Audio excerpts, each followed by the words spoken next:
Welcome everybody to Bodie Braves podcast. I'm your host, Riley Patrick. Gavin's throwing up somewhere in the bathroom currently. That's just like what happens at these junctions that everybody's crammed in a tiny environment. Dropping like flies. Yeah. Eating food from someone's hand. How it goes. But we're at the Winter Clinic for the World Championship Blacksmiths, the free Winter Clinic, and it's a well shot here in Amarillo, Texas, and thankfully the AFT took time to come and talk to us today. And we talked to all these guys besides Sawyer before. Sawyer is a second generation, right? Yep. Farrier. His dad's a horseshoer too, and you are still you're pretty young in your horseshoeing career right now. So, Yeah, I didn't get real serious until I graduated. Okay. About a year after I graduated, I was still cowboying, roping, welding a little bit, but I didn't get serious until probably 2017. Okay. But I worked with my dad most of my life, pulling and finishing. Yeah. Wasn't really much of an option, but Yeah. Just what you had to do. yeah, that or pay rent, you know. When did you start doing that? When did you start working with your dad? Pretty young. Like, I think I clenched my first foot when I was 8, maybe. Damn. Oh, that's Yeah. cool. That's But he would take me, like, even when I was little bitty, Yeah. and I would just push a broom. Like, that's about all you can do. And your dad is like, your dad makes hook knives and other things. Mhm. Like Yep, your dad's he into, used like, to- craftsman stuff. He used to make the Prairie Forge Yep. hoof knives, and he's done a lot of stuff. He's done the driving hammers for a little while. He had a bar shoe deal with Jim Poor. Okay. Like, he's had his hand in a lot of different things. He does a lot. It's Rainers, right? Yeah, he I'd say almost high-end. almost Your dad is a exclusively shoes Rainers. Yeah. Yeah, for sure. Upper level Rainers. Yeah. And your dad has also been like into certification pretty much through your whole life. Yep. He's So it's always been kind of a goal probably to be on the AFA team. for yeah. you, since Yeah, you've it been- was. He was really big in the TPFA, the Texas Yep. Association. Yeah, great. And I couldn't tell you the year when he became a tester. I don't remember it, but I was pretty young. So I was always at convention because he was running a booth selling knives. Oh, okay, yeah. So like I grew up in it. I just didn't start competing until I kind of got out of high school. I forged like trinkets and stuff, bottle openers, hoof Yep. knives, little Bowie knives out of a rasp, like Having just fun out there. yeah, hitting on steel. But I didn't get serious into making shoes until I got out of high school. Was the TPFA contest that I did with Port, was that your first contest or one of your first Yes, it contests? was. That's Yeah. pretty crazy. That's a crazy association. That association is heavily It's rooted. fierce. Fierce. That's, Those dudes are serious. That's a real deal. oh man, it's like, what is it, about like 50 competitors or so usually? It's a big deal. I mean, it blows me away the support they have. You know, like the auction. Oh yeah. It's like Well, just the people that come and show up to just watch and hang out. Like, Yeah. they're not into forging, but they're into the association, and so they're there. yeah, Like it was impressive. yeah, They have a badass set of old dudes that yeah. that hang out. That's and what I mean. Not even old dudes, man. It's like, that's the first time I went there was with Port, and it was all of a sudden the 3-man teams were just stacked. Yeah. Like they're super impressive. I was like trying to call you up, but it's like you and Jukes didn't make the live shooting that year, and it's just like, Yeah. wow, that's a contest. It's like pretty harsh for two like heavy competitors. Yeah. Yeah. But that was also a weird year. Cause Yeah, Four is like, it wasn't horseshoeing. You didn't have to make a horseshoe to get into the live shooing. No, you gotta make a square. Yeah. And tongs. And tongs. And tongs. square and tongs. Yep. Square and tongs. By yourself. Yeah. And wasn't that, if I remember right, you couldn't use tongs. It was the Calgary class. Yeah, You had to make a pair of tongs they were both without Cal- any tongs Yep. out of the lollipops. Yep. Yeah, they were It both was. Calgary classes. Yeah. Yeah. Yeah. Yeah, and that's all. I remember all we judged the tongs on was just grip. Yeah. Yeah. It was just straight up. Yeah. This is all you can judge. Everything else is just out there. Mm-hmm. No, yeah, that is a super impressive association. So it's like you probably then going to the TPFAs growing up, like took competition pretty serious because that was your example of it. That's awesome. So how pumped were you when you got on the AFT the first time? Yeah, extremely. It was always been a goal, and then when I made it, it was like really, really excited, and then I didn't quite realize how. I knew it was going to be a lot of work. Yeah. But the first year, I probably learned more in that year than I've learned in my whole career. That's great. And Yeah. how much did you have to upkick your practice at that point? Oh yeah, yeah. How much I was did already you have to practicing do? a lot, but I had to change the way I practiced. You know, And how so? like before I would just make stacks and stacks and stacks and stacks of shoes, and like they wouldn't get any better. They'd get a little better, but from the bottom of the pile to the very top of the pile, they're pretty much the same shoes. I was just creating bad habits, and then I had all those guys on the team pointing out those habits that I'd just been blind to. Yeah. And then it's like you got to slow down and start making pieces of shoes until you get them right, and quit making so many of them and just make a few good ones. Yeah. You know, like, Slow down. I just didn't know how to practice. I didn't know how to practice well, anyways. No, it's not something that's like, you can get a textbook on a lot of crap in the horseshoeing world, Mhm. but there's no textbook on any of this, really. Like, No. it's not. You can get YouTubes and stuff with Craig and different things, or Coda clinics, but there's nowhere like, oh, I'd like to find out a written list. Like, man, you can look up at Google. I was Googling not that long ago, and like, how to practice to be a wide receiver, how to practice to be a point. Like, you can look that all up, but it's like, you can't Google how to practice to be a Yeah. competitive horseshoer. It's just not really out there. So I think that is, you're doing a common thing that a lot of people do. Yeah, for sure. Got to learn how to practice. And you got a young girl? Yep. I've got yesterday actually was Paisley, my daughter's birthday. She turned 5, and today is my son's birthday. He turned 1. Oh, Birthday. Yeah. And I think that. Yeah. Actually, so that was gonna lead 2 to my days. next thing is like 2 days making ago. time for family yeah. and practice is like, how hard is that? Yeah.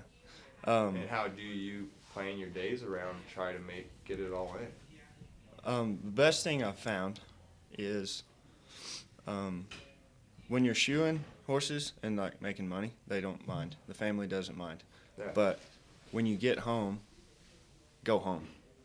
You know what I mean? Go home, eat dinner, hang out, watch a movie. And then I put everybody to bed, and then I'll go to the shop. Or I'll get up early. It's like if they're sleeping, they don't care. Yeah. But you've been shoeing horses all day long. You've been gone. They're wanting you home. And then you get home and you go straight to the shop. You know what I mean? Then you get home, see them for 10 minutes before they go to bed. It's like, that's not any quality family No. time, you No, know? I agree. It's hard, especially it's like kids go to bed pretty early. Yeah. Usually anyway, so it's not too hard to go out there and get out there afterwards. Yeah, or just get up early. You know what I mean? Go to bed early with them, Yep. and then wake up 3 hours before you have to go to work. There's a 3-hour practice right there. yeah. And I also like practicing really late or really early is nice for me. I do not like practicing in the middle of the day because it never fails. Somebody's in the shop or somebody stops by to say hi or your phone's ringing off the hook. Client, like you can't get any like me time in the forge. Like it's hard to run goes because the world. How was it for you? Oh, no one's calling me or stopping by. Yeah, social media is. I don't just ignore that. Yeah, but it's like But it's- the world. Yeah. The world interrupts you Yeah, no. during the that is day. true. You know That what I is mean? true. But late at night and early in the morning, is. yeah, you don't have to worry about Yeah. anything. Yeah, I agree. You don't gotta worry about me calling you early in the morning. I'll tell you that. You go practice late at night. Yeah.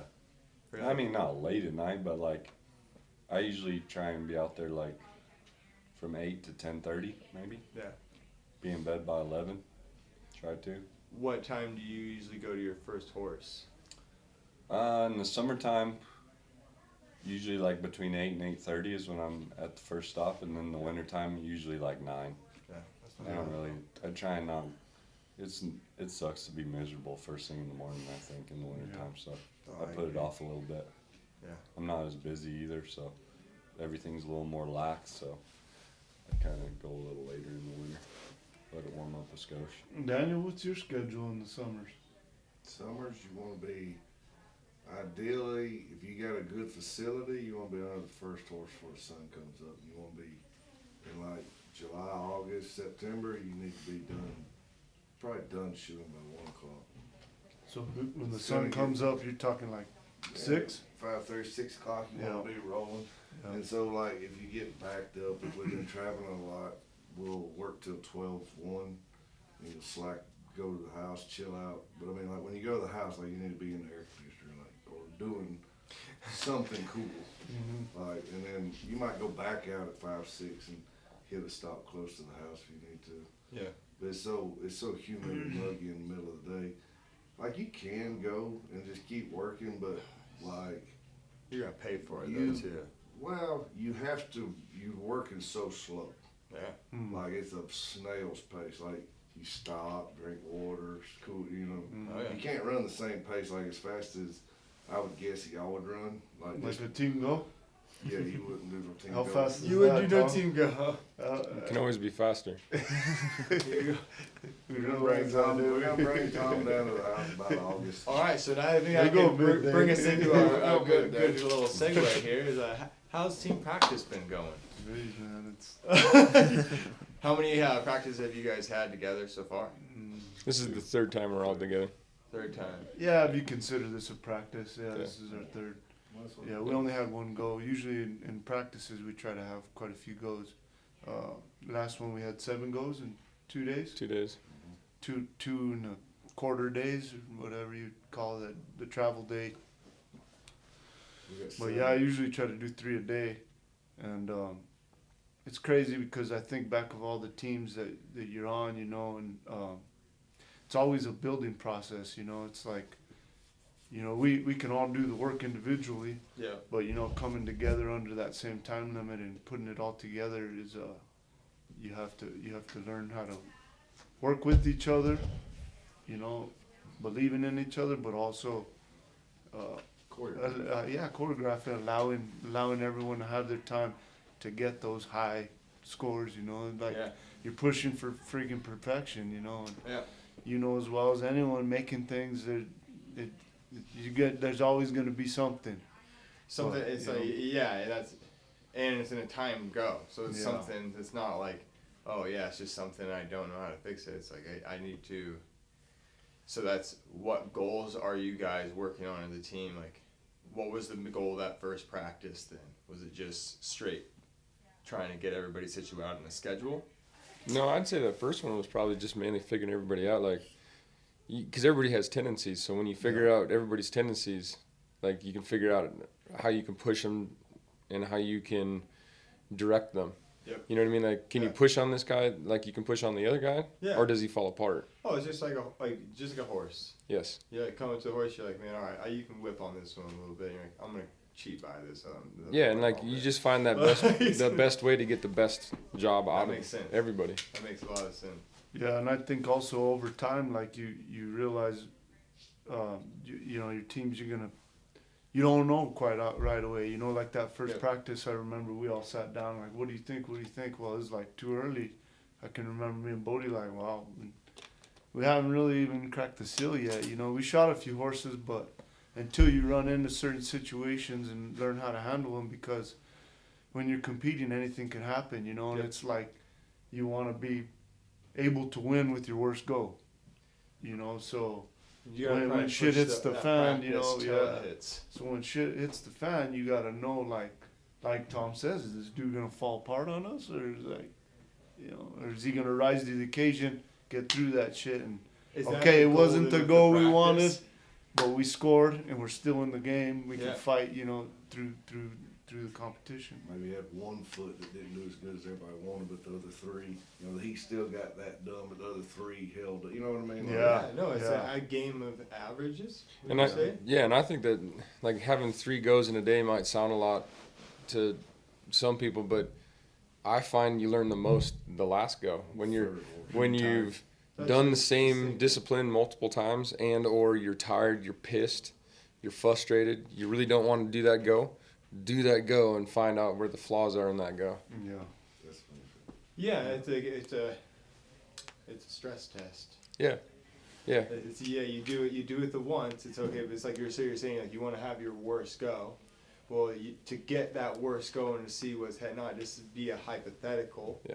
let's say, that's how you guys get there then. Yeah, find your worst go and still make it a winning go. Yeah.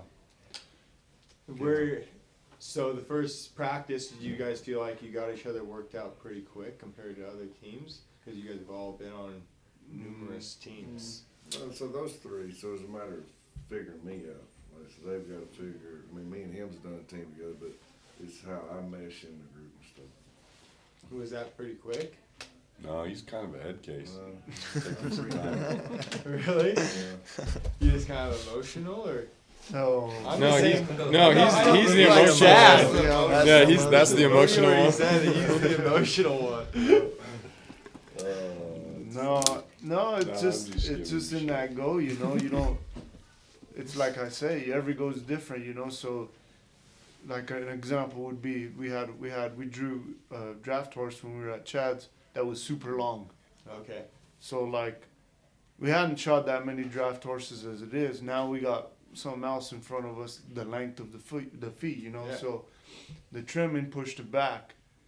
Well, if that pushes him back, I'm done with my shoe. Yep. And then now Bodie's done with his shoe. Yep. So we got these guys who haven't even started their shoes. Ours are done. We don't have, you know. So you're like, it's not necessarily fitting them in. We'll fit them in, but it's like, okay, when these things happen, where are you going? Because there's certain cutoff points, right? Yeah. You're trying to do the perfect job you can, but you got to know when to cut off and go nail on. Yeah, know? there's still like the variable of the horse that you have to deal with every single go. Like that's Yeah. kind of the one thing you can't just Yeah. have as a hypothetical. And It seems like. And it goes from both sides. Like so, like that draft horse, like we took 3 nipper rings off that horse. So that takes a lot of time. Yeah. And then we have the exact opposite yesterday. Our front feet yesterday weren't even 3 inches long, and you could palpate them. And there's no foot to get flat. There's no foot to shape. There's like, you're kind of stuck with your hands tied behind your back on what you can do, and then it makes that test even harder because like if you don't fit out and around that thing, you're gonna stick them. Yeah. But it's a hunter class, so you can't fit out and around them like you would think you can. Yeah. So it's a different test, but it's still. No, so like, you guys have a game plan then of like, all right, we need to make a lot of time for trimming, or we need to make no time for trimming. No. You take us the time. I mean, as long as there's no restriction on the competition. You know, there's been times where like Shane Carter will do a trim and cutoff. Like you have a time limit, right? Yeah. That changes the whole game up. Yeah. Because now you have to have the we had seen that's like different things in the team. We haven't even got into that. Yeah. You know, there's so many different things you can You go guys have 10 a million time- different ways. You guys have a time limit just So already? we're kind of like, yeah, you have an idea, but you kind of wing it, right? Like So not wing it, you flow with it. Right, ideal. So that I have a mark as a leadoff. We say 10 minutes. I'm Okay. gonna be a little over that, but I'm shooting for 10 minutes. Yep. You know what I mean? Yep. So that way everybody has. So like yesterday, theoretically, you could get under there, scrub that foot. Probably, if like he was standing there at the site, and we could just do it, boom, boom, boom. You could probably get off that foot 5, maybe 6 minutes. Mhm. But there you got to put all the jewelry on the back of the tool and fuller. So if you rush Bodie out, then it's going to bite you at the tail end because Yeah. he's going to be trying to get blocks in on the amble whenever everybody's wanting to flip flop in and out of the fire. Yeah. So that 10 minute lets the leadoffs or the blinders. Yeah, if I can get the heels on my shoe before he comes He back, can then I foul. can foul on him, you know. But if he comes back too quick and I don't got the heels on, then I stand around with my thumb up my butt, you know. Yep. Some of that, so it's a give and take, you know. Yeah, and that's what I was kind of wondering, because it is, you do hit those moments where you're like, you don't want to just be standing around doing nothing either. I've never No. standing around doing nothing. But it's No, also yeah, and that's the key. That's That's the key I'm for all of never- us. Yeah, you Really, never- because like I say, there's flow. You have to flow. Like, yeah, he's shooting for something, but if it don't quite happen like that, you're not gonna be, well, this ain't a part of the process. Yeah, no, you just. No, you never do that. You're like, okay, this is happening. You're like, okay, the vise is open. Bodie needs to rasp his heels. He should be in the vise, right? that way. All right, the horse is open. someone should be at the horse either trimming or fitting or Yes. nailing, right? The anvil's open. The anvil's got room for 2 people. Yep. So there's your 4 stations, right? So Yeah. through the whole go, you're trying to utilize that the whole way. And not bind up somewhere. It Exactly. seems. You don't want to stack up in the vice, which is my responsibility to keep moving forward. And That's really the vice is really like the tell all in a smooth go. I think like if people don't stack up in the vice, I think you're running your goes right. Like everything's happening right. You know what I mean? Like Yeah. that. Like the best go we can have, I think, is Daniel. About the time Daniel comes out of the vice, Tom goes in the vice. About the time Tom comes out of the vice, Money goes in the vice. About the time Money comes out of the vice, I go in the vice. You know what I mean? Yeah. Like it should just stack up like Yeah. that. You know, Yeah, and if some of you're- the goes are different, and like I know, and I've dealt with this, and Tom's dealt with this, where guys have a process, right? And so you get on a team, you have your process, right? Yeah. Riley likes to make his shoe, go fit it, then go rasp it. Yeah. Well, where I end up sometimes in the sequence, my shoe's done, but I can't go to the horse and fit it. Yeah. But the vise is wide open. So am I gonna stay out of the vise and wait till I can go burn it on? No. Ideally, I would like to, right? Yeah. But I didn't get that luxury this go around, so I go rasp it out of sequence of what I would like to do. But it doesn't matter. You gotta. That's where you. yeah, Right. you have to adapt. And that, You and have to so adapt. when we're talking about like where I fit in, it's not a fit like obviously I'm skilled enough to get along. Oh, with yeah. anyone. And I mean all of us have been on enough teams to get along wherever you've got to be. Yep. But it's a matter of how does it work? If I get backed up and hung up on something, everybody's gonna get hung up one day. But when I get hung up, can he just slide past me and I just slide down the hole? Can he? Yeah. I mean, maybe you got to build another shoe. Maybe he's gonna come all the way up, or maybe both of us are doing something and he comes all the way up. But you know, Yeah. it's just how does it happen? And I think that's like your original question and like sorting stuff out. Like, I think that's what makes this team easy, is because what I would classify these 4 other dudes, they're professionals in the sense of they're adaptable, they're skilled, they're well-rounded in like how to deal with a horse, but also how to deal with a variety of feet because of their experiences. And so like being adaptable, like there's 3 stations. There should never be an open station. Doesn't matter what you're doing in your process or where you are in your shoeing process. If there's a station open and you can do something in it, just go do it. Just go do it. You have to be savage enough to just take that initiative and do it, but then not like, so if I can go rasp while he's doing his final burn, but he needs to come back to the vise, he's got priority. I need to bugger off that vise so he can get his stuff done, but I don't just stand there like holding my shoe. Checks Yeah. I could check nails. I can check the burrs on my foot and my clip fit. I can do so many other things, Yeah. even if it's out of sequence. And even sometimes it's like like say with tools where there's so many lines and stuff like so obviously I know he's better with seeing the lines on the shoes and stuff. If it's the final little tweaking stuff, I might be like, hey, look at this and help me cut this in. Because I know or maybe I can look over and see those 2 are on that. So there's really nowhere necessarily for him to go. And I'm only going to be there a second. Yep. So by the time he actually got over and got set up and booted one of them off, he'd be right back. So it's like, here, just see this. And then you get another set of eyes to be like, you're looking over here, and he's like, well, really where the problem is this line right here or something. You know? So it just seems too like outside looking in. Also, you guys like trust where the other guy is in his process. Like that, if he tells you this is where I am and where I'm going, you know that's gonna happen. Yeah. You gotta believe in your teammates, man. Yeah. Yeah. You gotta believe in them. That's Yeah. a big part Yeah. of this. Is like you gotta believe. No I question. believe in. If I ask him to look at it flat and he says it's high here, I'm gonna look and find it so I can hit it exactly where he said Right. it was Yeah. high.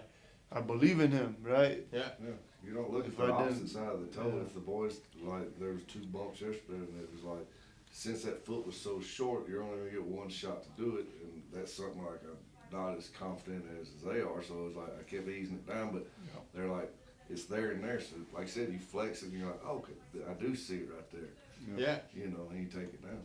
Or if he says, hey, you're a little full right here in the toe, or a little tight here, go pop over. You feel it, so you know how much, but then you just go do it. Yeah, I think what Tom said is important. It's that killer instinct of, pushing, and Yep.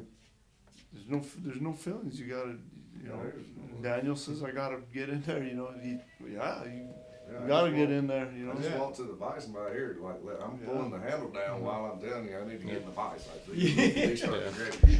At the same time, though, there's no, obviously there's no ego where one guy is saying, I want my stuff to look different than your guys' stuff, so I stick out as the cool kid. Yeah. Nobody wants to stick out. That's the thing is, yesterday, we all looked at our own job just as critical as the judges did, and there's 4 different corners on that horse.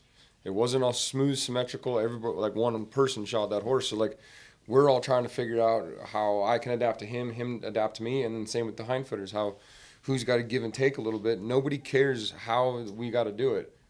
We just know that that's the end goal. That's right. You have to merge. You have to, the cohesiveness of it has to just if you compare them up, Yep. that's where you want to be. But that's in my opinion, that's the mentality of all 4 of these guys that I'm working with is nobody's that dude.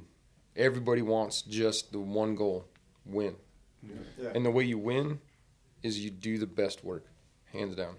Yeah, together, we've been on teams that weren't as talented as some other teams, you're going against teams that have multiple world champions and stuff. Well, we're not any of that, but we know that if we come together, we could probably beat them because they're doing that shit, or you're hoping they are, so you can slip in there and No, I think and that's bring it great. together. That goes. So it's you guys had the first practice, just kind of figuring each other out. What were the goals in going into the second practice when you guys got together? Dig deeper. Yeah. push. Dig deeper. Push, like he just said. Yeah. But dig deeper and figure out how you can push each other.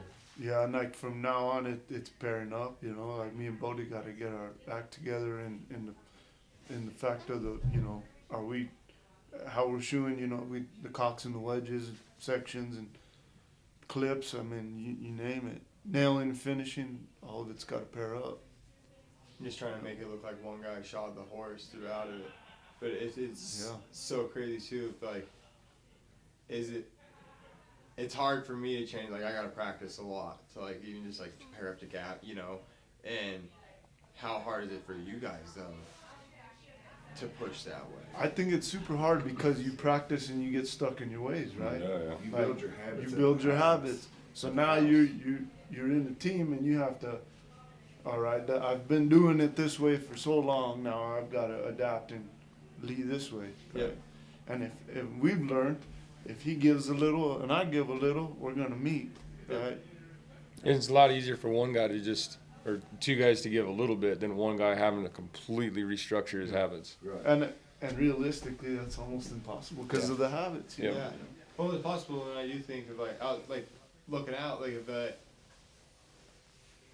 judge. It seems like you can't. It's hard to choose to adjust your job on the day to each judge. But if you could shoot for the middle of the road really well, Yeah. the middle of the road is gonna be the average out of people. So you guys are just finding the average and then just taking it to the next level. You might, if you knew a judge good, and you knew his tendencies, you might tweak a little bit. But a good solid job's a good solid job. There's But that tweaking's ahead of time. you're not gonna tweak necessarily all day. We knew who the judge was when the list came out before you entered, so you've already done that homework. Yep. It's being tweaked to the day. The day you should just have your run. It should just be a run. So are you guys right now starting to tweak your jobs towards classic and towards how because you guys know Jukes pretty well, you know Chad, so are you guys trying to fine tune your job towards them right now? I think fine tune is a good word to use for it. That's why I was trying to make clear to everybody listening. Yeah, it's a very literally trying to make it perfect. It's a very fine tune to not necessarily change your trimmer. It's not like we're leaving a lot more foot or taking a lot more foot. It's just little things that we know each of those guys tendencies and habits of them because we've been on teams with them or been around them a bunch. So like, you don't necessarily change and adapt what each person's doing from what they normally would do. It's just tiny little bit of tweaks. Yeah, and realistically, it's just perfection of the basics. Yes, You know. and it's still just stronger and stronger work. Yeah. It's not like no secret, but it's No, yeah. what it is like, you know, Chad's gonna want to see a good nail line, good clean shoes. You know, Yeah. it's not like Well, yeah, you know, like Robert Some weird likes knife shit. work. yeah. hmm You know, he likes the knife. So you got to be sharp on your knife work. Yeah. You know what I mean? It makes you finesse your knife work more, right? Yeah, Daniel had to borrow a knife. Did he? Borrow a knife, yes. Daniel's got to get sharp knives. Here, use this knife. It'll My get homework you. is to go work and sharpen knives this week, apparently. Because see, and this is the good thing for us. Like what I like about this team is before we left the convention, we were already like 3 practices are scheduled. You know, so I mean, Yeah. this team like understands that just practicing like it's good because we can take this. We all fly to Virginia on Wednesday or Thursday, and we got 7 head lined up there, and we'll be there. And so you can just keep, you know, it's all fresh. Like, you got to keep practicing to where you're not home for no long stretch of time, getting back off in the long tall grass by yourself. Yeah. You got to keep just merging. Yeah, so it's like, how often, I'm sure you guys have like a group chat going with each other. Yeah. How often are you guys sending pictures of shoes and stuff to each other? I don't know. Do it every Couple times a week, Yeah. Yeah. It's not crazy. It's not crazy, yeah. No, but still just enough. Like, at this point, is it too much? Because like also, I'm sure you guys know it's like hard to take pictures of shoes. They're always different than what it is, and like you can manipulate it. Really. Yeah, and you know, Get you the angles. yeah, That's you why pick my out- shitty shoes look good on Pick 'em for Facebook. something. yeah you pick them out, you judge them, you know. Yeah. But it's important to put them because they're gonna see something you didn't. Yeah. And usually, like, whoever posts it, like, almost, like, all the pictures, like, every time there's comments from the person that made the shoe already picking them apart beforehand. So they don't want you to tell them what they already saw. Yep. They want to Find something else. further in detail what's wrong with What it. didn't I see? Yeah. Exactly. That's hard to do though when you're asking for critique of you're like, well, here it is, but I already know this and this, because like it's hard to make that not sound like an excuse, like that you're not trying to make excuse. Yeah. You know what I mean? Of like, I know I have a hard time. Like, I'm not trying to make an excuse. I'm just trying to like. This is what don't I waste see your wrong. time with these things. That I already know I'm stuck there. Like, I kind of think that's an understanding. I know that money's not going to make a damn excuse. I know. Yeah. You know what I mean? Like, but if no, they're I don't saying think there, as much as you guys, that just like tells some me new that people, like, they're looking. They want to see what besides that. yep. Do you see anything else, or you know, does all 3 of us see? Maybe Money sees something, maybe he sees something, or you know, whatever. You're looking almost for 3 different little nitpick deals, so you can keep. It's all just pushing forward and in depth, how pushing towards that end goal of perfect, you know, which is nearly impossible, but you know, you're still pushing towards it. Yeah. And typically the thing that gets talked about the most, I think, is the shape. Because, like, the shape, even though it's not going on a foot and it's just sitting on an anvil, like, Okay. that shape says a lot about what was in your head, about what you thought that foot was like, really quick. Like, on all aspects, like, whether the late quarter, early quarter, the medial toe, no medial, you know what I mean? Like, how everything's set up, that structure sets up everything. Are you sponsored, Daniel? No, buddy. Well, who is that? No.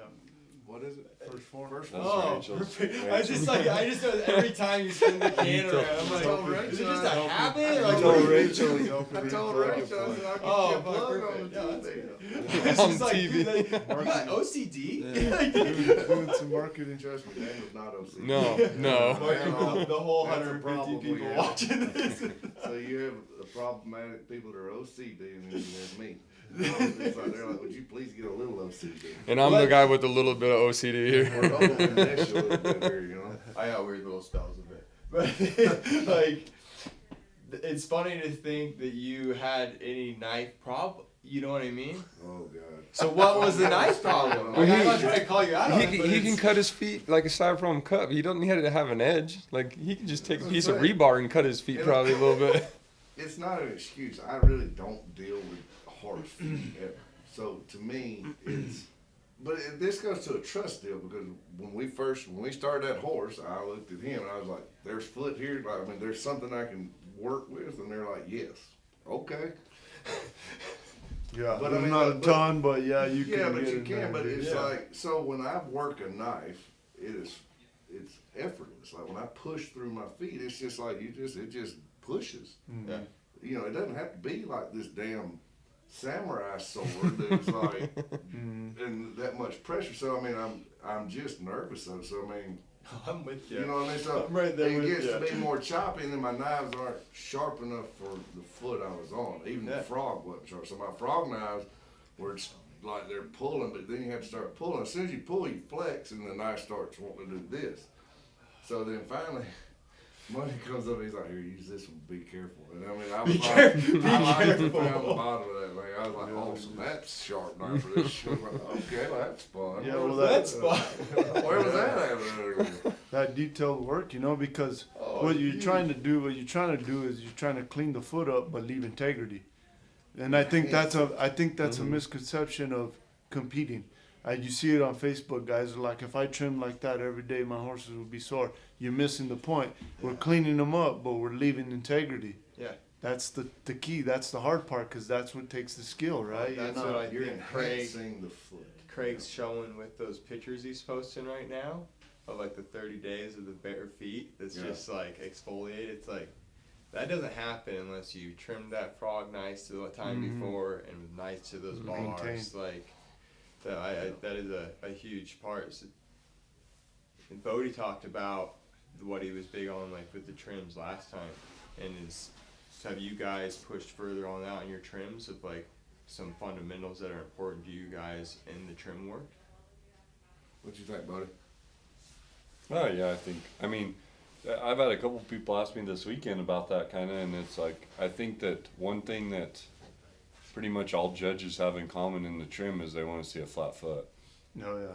you know? So it's Yeah. like whether like there can be 100 different mindsets of different judges, but I think everybody appreciates and wants to see flat feet. You know, that's the one thing I think that's paramount in trimming.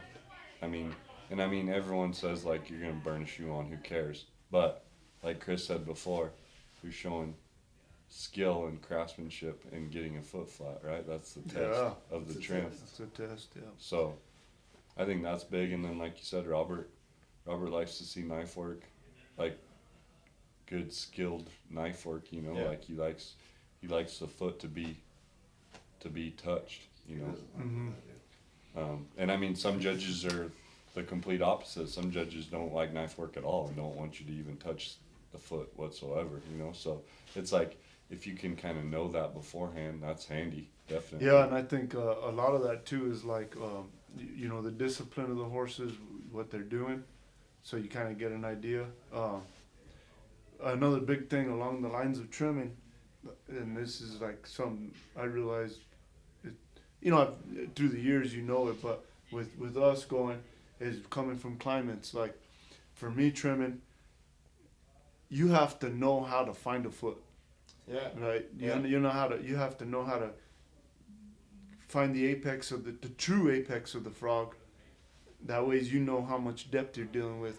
Because if you can't do that in my climate, you can leave feet really long and get into They don't have distort. problems. They don't distort when they get long. They're just long. The vertical depth, yeah. I mean, you can still do get it. all the unwanted torque on the limb and stuff, but it's just this.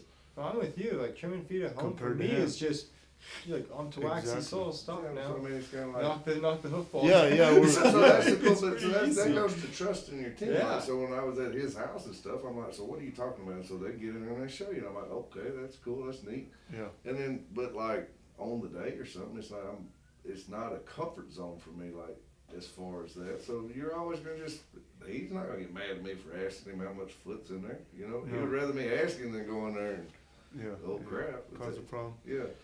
Yeah, and it works the opposite for me. Like, I know early on for me, going to the wet climate, you know, and I didn't really, I mean, yeah, through competition you get that, but like going and actually shoeing with guys, Yeah. and they're like, no, you don't want to trim.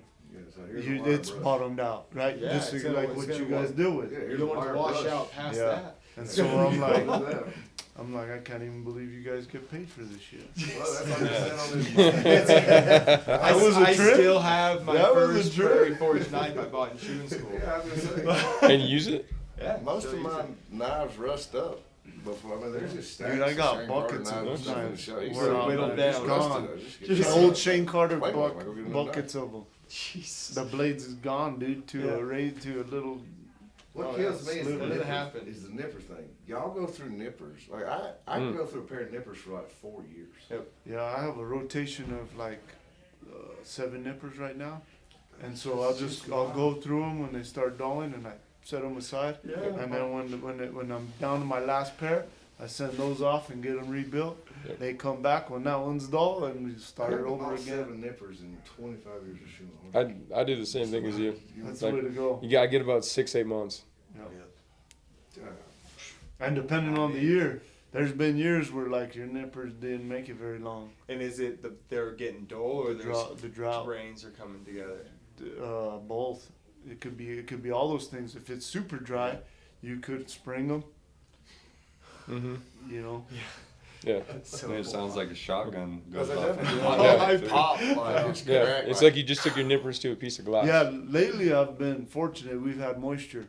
But man, there's been some years where like just trimming alone is like you can feel it in your wrists and your Oh, elbows. dude, that's Just what I keep trimming. Thinking. It's like, I don't know if my hands. That first Can practice, handle they it. told me I was lucky. I mean, he did. He was like, "Oh, these feet are gonna be good and soft for you." And I was like, "Holy shit, this is." This is soft. Like, This these is guys soft. are like, these guys are over here just like, And and it- It's pretty cool to see Bodie because like he's been in that wet climate for so long, and then you see him go back to the dry, and you're like, Oh, do you hate you it can now? see. I don't like it. I don't like trimming dry feet, I'll tell you that. But I mean, I will say that starting off shooting in a dry climate, it helps you so much. Like what Chris was talking about being able to find a foot. Like you don't get a lot of feet that trick you, you know what I mean? Yeah. Because you had to survive on finding the apex of the frog and finding the bottom of the foot, right? Yeah. And so it's like, It's not like that goes away just on wet. yeah, Exactly. no. Yeah. And I mean, where I live, I don't really. I think Minnesota is about a perfect climate for horses, honestly. Like, as far as they're not too wet and not too dry. I mean, I think dry feet, honestly, like New Mexico probably is a perfect climate for horses. It just sucks for horseshoers, Yeah, right? it's But brutal. like, it's a good mix where I live, of being nice to horses and nice to myself. Like, they rarely ever get like super nasty wet, and they rarely ever get horribly hard. Like they're always kind of in that sweet spot for the most part. And then and you get a good view on both sides of it then for you. yeah, and you get snow. Like we have snow probably 6 months out of the year Yeah. for the most part, and So- snow is the Would best. cleaned out. Consider our climate pretty similar.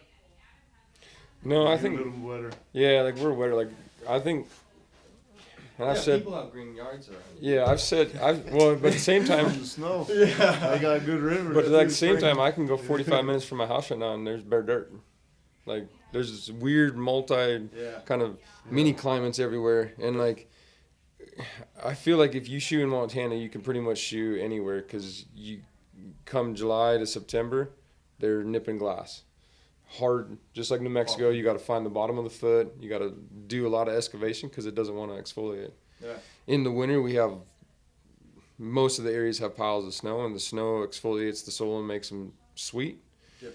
Then come springtime, like there's been a couple Mays and Junes where it's literally rained every day in May in the first 2 weeks of June, and the feet just flared to start bottom themselves out, Yeah. and you got to play the whole gather them back up.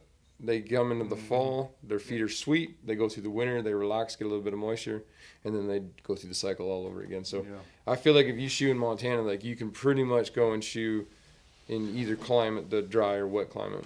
You're gonna be all right. Anywhere. Yeah. So you guys you just been technically a third week practice here, Mm. a little bit of a dry run for the classic coming up. what are some things that you guys are gonna like gotta work on at the next practice? I'm sure there's some things you're like, all right, we gotta do this, and this coming up. Yeah, I mean, kind of like along the lines we were saying of pairing up, you know, matching up. Yeah. Homework, man, you gotta go home and work on it. Like I told you in my podcast, the shoeing every day, and it's like, you can see it. Like I can see it in my work. You let up on nailing, you know, and then now your lines aren't. But then you get back on it, and it shows like, boom, you can nail 6, and they're right where you want them. Yeah. You know. Yeah, But- and you can't but, expect to go you to know, a practice and just like change. Like Yeah. you got to change it in between the homework the part. homework's important. Yeah. Trimming feet, you know, because we can all burn feet, right? So you can get one close to flat, and then you're like, I'll just burn it. Yeah. But then come practice, Yeah. you're Hard. taking 20 minutes to get a foot flat, you know? It's like, This sounds crazy, but like, pretty like I use a rasp for a long time. Like I sharpen them and use them for a long time. Yeah, And I can absolutely tell like in the rotation of my rasp when I come to a practice on how good I can get feet flat, because when my rasp starts to get to the point where you want to throw it in the trash, you stop caring about how flat feet are. You know, you're like, just knock the high spots off and then burn it on and go with it. And then when you get a new rasp, you're like, oh, I can actually use this and get it I flat. say you can feel it. Yeah, and so like I've thought about that here lately, and like I'm gonna try and be better about like breaking a new rasp out at least, or like a newer rasp before I go to practices like the week before. Yeah. So I'm just like being good at getting feet flat, because it's like when you have a rasp that's kind of dull but it's still very usable, you're just doing caveman stuff, kind of knocking the high spots off, and you get in bad habits that way, I think. You know. It's the feel of pressure pushing down. Yeah. When you push, you flex. yeah. And, And there's so many little things, you know, like it's endless on all that shit, and you like remind yourself, right? and I kind of do that too, but then I almost take it as like a challenge and be like, all right, this rasp ain't very good. How flat can I get this Yeah, foot? sure. It might take just a bit longer, but like if you can get one flat with a crap rasp, Yeah. man, you get a new one in like half the it's time is there, fast. because you've got the pressures and the sweeping actions in the right way, Yeah. and you get it done. So like I can see that. I've had guys like always complain about the hot rasps at my shop when we have a practice at my shop, because I use rasps forever like Bodie. I buff them till they're Yeah, almost and then you don't bar have stock, no hot and then you rasp. don't have a hot rasp. But I figure like I'm gonna rasp with a piece of bar stock on this shoe and push myself, make myself get what I want with crap Yeah. rasps. Yeah. And then when you get new rasps, like when we bust out a brand new rasp to do hot rasping like yesterday, Yep. man, it comes so quick. Yeah, and so But this- it's hard on your Oh, brain it's a to whole do new it. world. Like it's Yeah, I hard can on your see how brain. that would work, but And so think of that, you know, like a lot of people might look at the competition and think, well, they got to make a lot of horseshoes. Yeah, okay, yeah, you do. Yeah. But then think of the practice like day to day. How many feet are you trimming, yeah. right? So Oh, why should that be a weak spot when we're here, right? So that's the way we're looking, and that goes not only for trimming, nailing. How many feet are you nailing? Yeah. How many feet are you clinching, right? Well, I think it's like you see guys that even though they're doing a high number of horses, they're just nailing. They aren't like you were saying. They aren't The trying higher to the like. number of horses I'll you're doing, the more just nailing or just going through the motion. You know, I used to see guys on Facebook and like, I'm so busy I can't even practice. In my mind, I'm thinking that dude should dominate the shoeing. You would. That think dude should that would dominate the relate shoeing. very And then well, when they but don't, you're like, what have you been doing?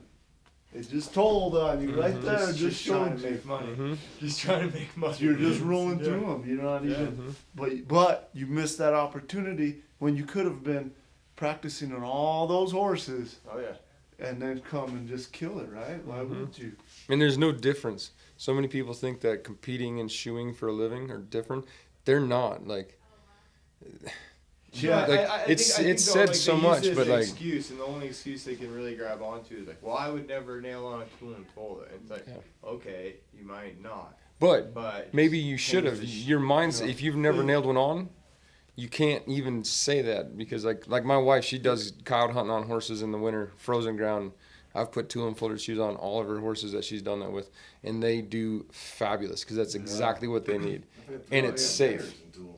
Yeah, Oh, we have elk hunters that go up in the Granite Mountains, They that's love the 'em. best. and they wear through concave on Yeah. a 2-week hunt. yeah, they love them. But Dad told me that when he went to Spike Coast this last week, that the head trainer at Spike Coast, they jumped after they got done doing a roadster go. He took them through a jump course with the roadsters on.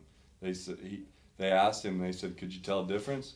He's like, "Actually, A better the front better, Better. more Yeah, he's action in the front end with the bevels on." horsepower. And he Damn. really liked the bevels. He was like, the roadsters whatever, but the bevels are. He said the horse moved way better with the bevels All on. of a sudden that horse started. That's kicking his cool. front So end that, up a that little might bit. tell you the horse might Yeah. need some more section, right? Yeah. And that's the hard part is because like we're all human, we're all lazy, and so like you always can talk yourself out of doing more work, but in reality, when it's actually better, but you just don't want to do it, you like I said, you come up with all kinds of excuses. Dude, I, It's endless. The some excuses people are might be endless. okay with that, I think, but it's like that kills me. Mhm. If I know, like I'm driving, it's like I'm driving. I'm just sit down. I fucking go fuck off or do something. You know, Yeah. like I could have just spent maybe 30, 45 minutes extra. Yep. And done what was right, but I didn't. Yep. I'm going home. It's like that eats Yep. eats me You up. should eat everyone. Yeah, I just don't think it does, and it's like Every it's, horseshoe. so they say an excuse of why Ah, it didn't mhm. work, and then Mhm. that gets spread around. And now that's Yep. Yeah. a truth. That's what it's like. I try now, especially with this too, is like I try not to throw out little fucking things that people can grab onto and take way wrong. Like I try to be more conscious of my Yeah. wording Oh. because it is like people use their words against you all the time, or just take them the wrong way. For sure. You can have 4 people and they're like, well, this is what I got out of it, and I got out of it. So it's Yep. trying to be Yeah, on safe social about it. media with the comments and shit, everyone's Yeah. got some Yeah. shit to say. Oh yeah, that's what the block button's for now. Yeah. Just get Yeah. rid of them. It works Yeah. out. Well, man, thank you guys a whole bunch. I don't want to take up too much of your time at the clinic. Tom, I know you got to get going, but I appreciate you guys hopping on, catching back up with us, and looking forward to see what you guys do. Thanks for having us. Yeah, thanks Yeah, for having thank us, you man. guys. Appreciate it. Thanks for having us.